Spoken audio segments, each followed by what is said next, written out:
I've got my buddy Zuhdi Jasser, founder, president of the American Islamic Forum for Democracy. Zuhdi, brother, how are you, sir? Great, Mark. It's always great to be with you, and it sounds like we're in good company now, you and I. Yes, you and I are on a hate list by the hate group CAIR, aren't we?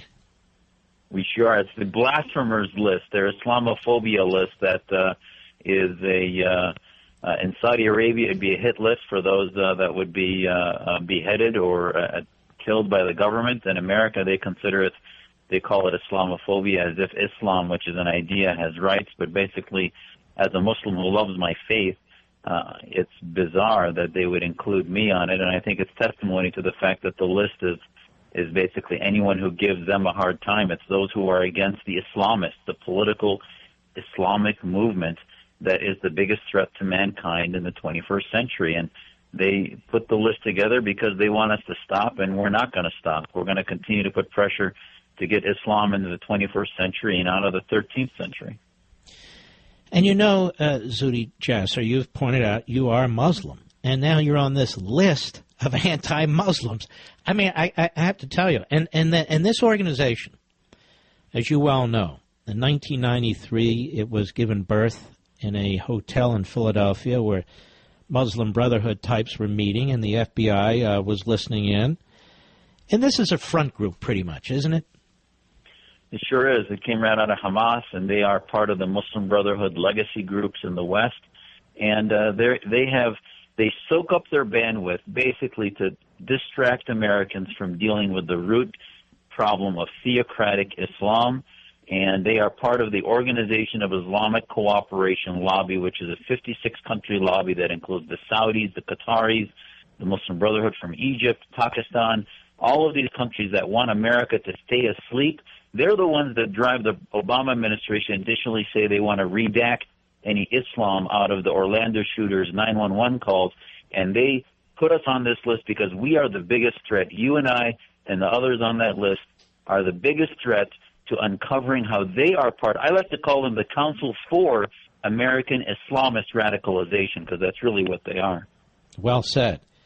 Now the thing is, they have ties to these foreign entities, don't they? They sure do, and if anyone has any doubt, look at how they will not deny that they don't take any foreign money.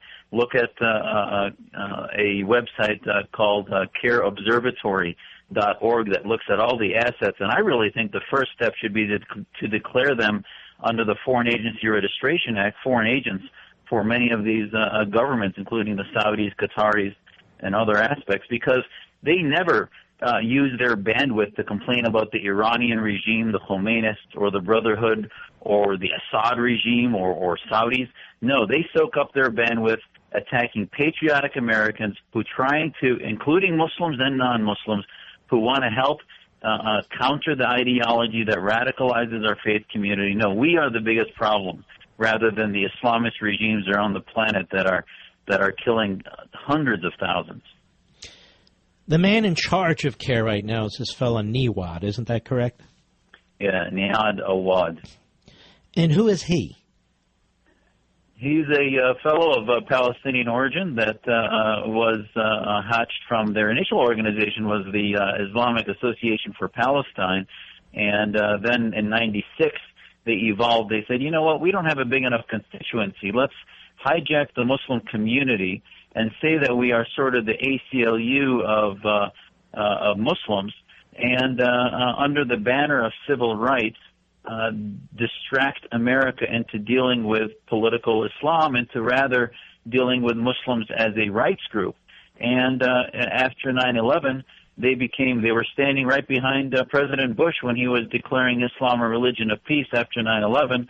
And thankfully, in 2008, Senator Kyle asked the FBI what their status is, and the FBI made them persona non grata, saying that because their status on Hamas is unclear and they will not condemn the organization as being a terrorist organization, they forbade anyone in the Department of Homeland Security from formally doing work with them. Now, informally, you'll see many of the local agencies around the country still, unfortunately, working with them, but officially, they are persona non grata, according to the director of the FBI.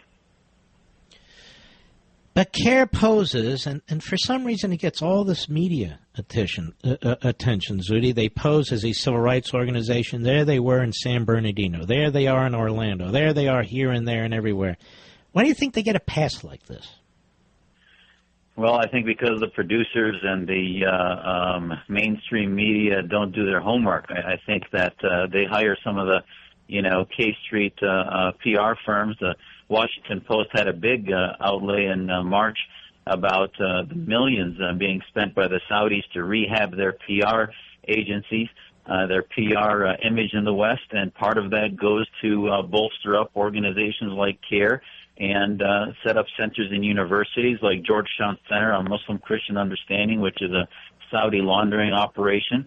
And in exchange, they help also have affinity for groups like CAIR. So it's very promiscuous the way in the left CAIR feeds into. I mean, right now they stood after Orlando, deceiving America into saying that they stand shoulder to shoulder with their friends in the gay community and the LGBT community, when in fact, before Orlando, they are the biggest homophobes in the Muslim community. It is a complete deception.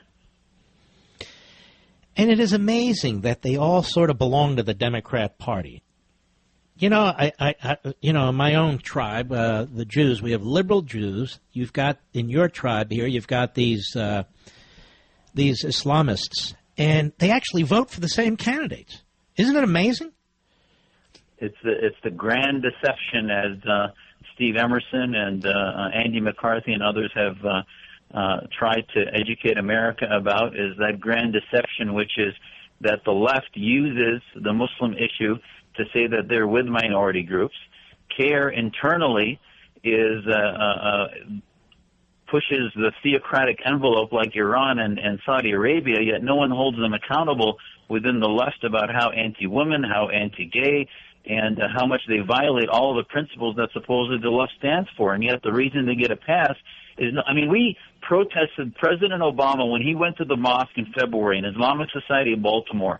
We had people from our Muslim reform movement that the last time you and I spoke, we talked about its launch. We protested outside saying this is a gender apartheid mosque, and they had a homophobic screed of a sermon that's online from just a year ago. And the administration ignored it. The media ignored it. They wouldn't pay any attention. Zudi, I got to go. Zudi, what if people want to find out more or contact you, where do they go? MuslimReformMovement.org, and our website is AIFdemocracy.org for the American Islamic Forum for Democracy. God bless you, man. You are brilliant. You are a national treasure, and you're a courageous man. Zudi Jasser, by the way, a veteran of the United States Navy.